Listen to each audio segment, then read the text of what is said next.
Yeah.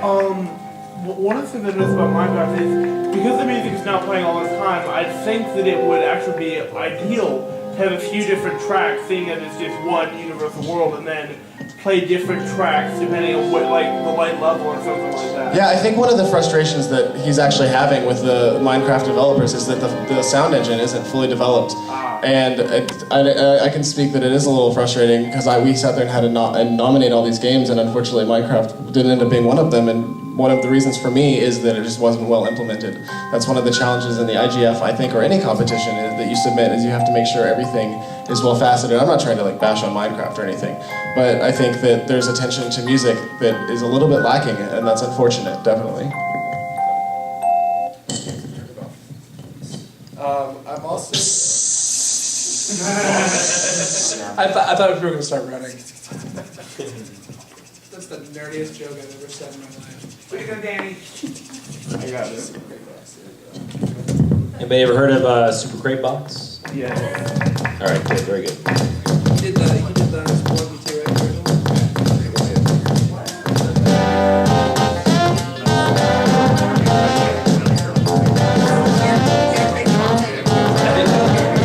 This is a lot like Super Meat Boy. It's the same kind of thing. I don't think this is legit, like legit chiptune, but it sounds like Genesis SNES. It's got that vibe. Yeah, very much so.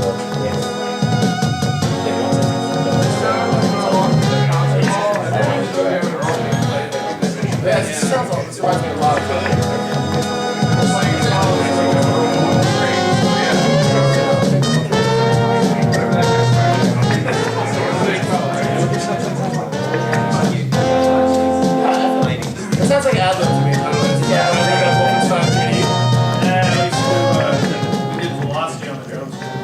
Oh yeah? Has anyone in here played Transport Tycoon? All right, I'll shut up. Shut up. No. I think we should move on, get some more questions in. You guys have questions and stuff? Okay. You. Yeah. I was just wondering, like, how much involvement do you guys usually have in, like, the implementation of the score? You brought up the Minecraft thing. I give them WAV files and that's it. I don't know shit about programming at all. It boggles my mind and terrifies me. I personally have a lot of experience, and when I tracked, I developed like the sound system where it compressed. So you know how like General MIDI is based on a set of samples which are already on the computer, and everything's like real nice, and you don't have to do anything. So ModPlug Tracker, or any tracker, I keep saying ModPlug.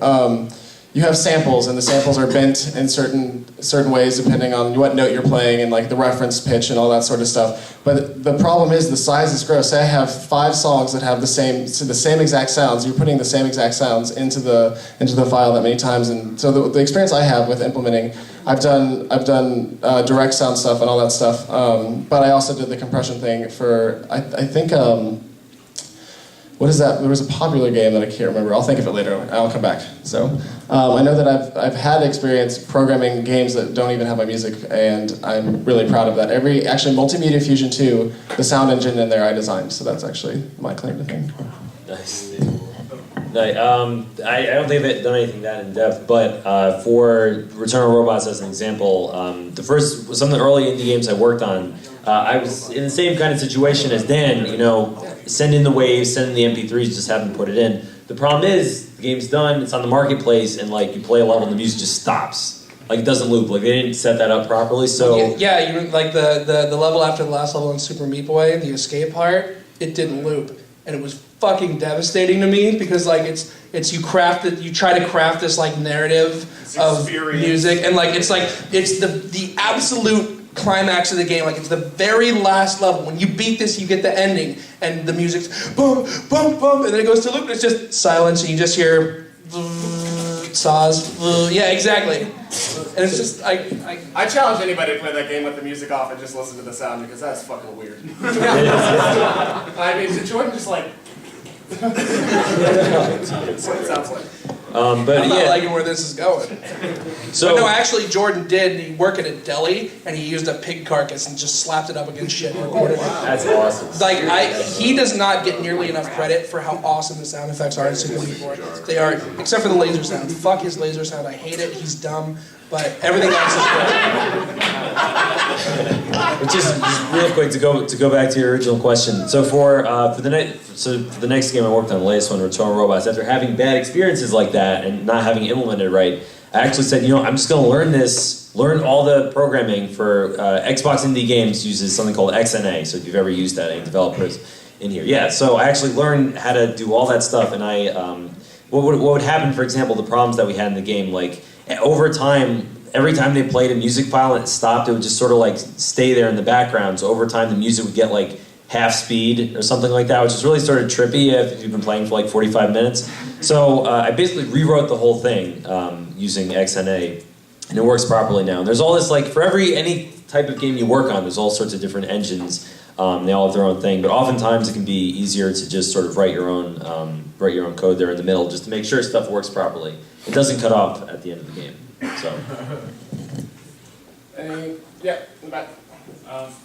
Maybe sort of too nitty gritty, but what are your thoughts on quantization when you're writing stuff? I mean, it kind of goes with the chiptune vibe to have everything on a set beat, but like Minecraft stuff was clearly outside of that to give it a different vibe. I am a drummer. I don't play keyboard. Well, I do, but I'm awful. And guitars, I'm limited to like rhythm chugs. Like once fingers have to go in other places, it's over. It's not gonna happen. So 99% of everything I do is clicked in and quantized.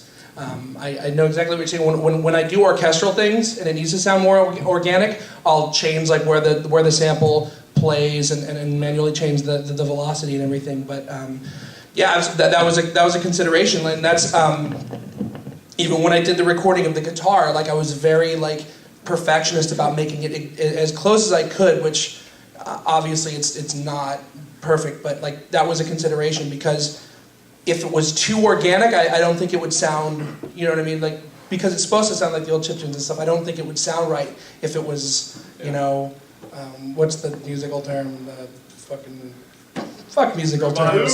Rubato. Yeah. I went to college.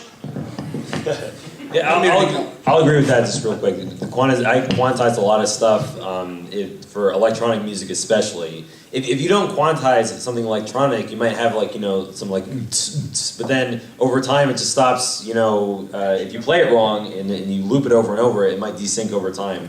You just get like or something like that. It doesn't sound right. Exactly, it's bad. So quantizing that's good. But then for orchestral stuff, I agree 100%. It'll save you a lot of time if you actually play it in, even poorly, and then just like sort of quantize it. So the general rule I do is I always set like 96% strength. It's something I can do in Sonar, and that helps me out right off the bat. I'm really suspicious of those things. I don't trust machines.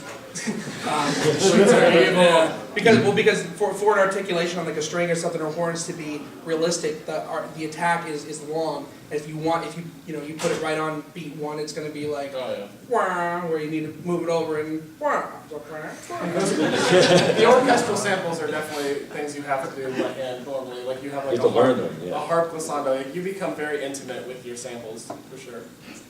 That's right from Josh. You have to be intimate with your samples. I like where that is going. Any other question? Yeah, when you get approached by the developers to write the score for the game, how do you get inspired for what the game is? Like in the case of Meat Boy, for example. Okay, it's a platform where you're playing a cube of meat. What inspires you to, write the score for each of the levels for something like that? Okay, so Super Meat Boy was kind of a special case because the original Meat Boy, the Flash prototype, you guys know there was a Flash game first, and then that. So I had just done Gravity Hook, and Edmund McMillan just found out who I was, and he liked my stuff. So he hit me up, and he said, "I need music for Meat Boy. I don't have time for you to write it. Just send me everything you're not using." So I just sent him like 20 tracks off my hard drive that I made for no reason whatsoever, and he picked like 5 of them and somehow made a cohesive soundtrack.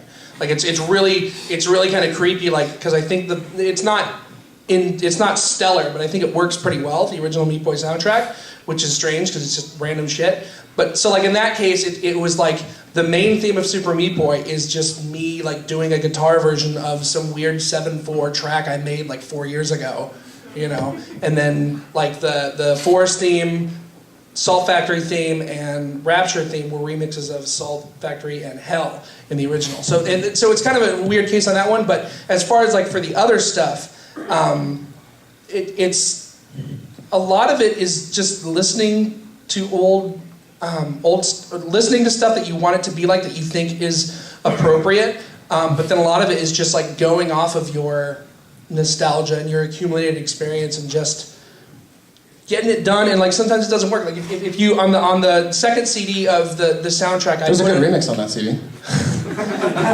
Whatever, queer. But there's a track called "And Potatoes" because I'm clever and get it.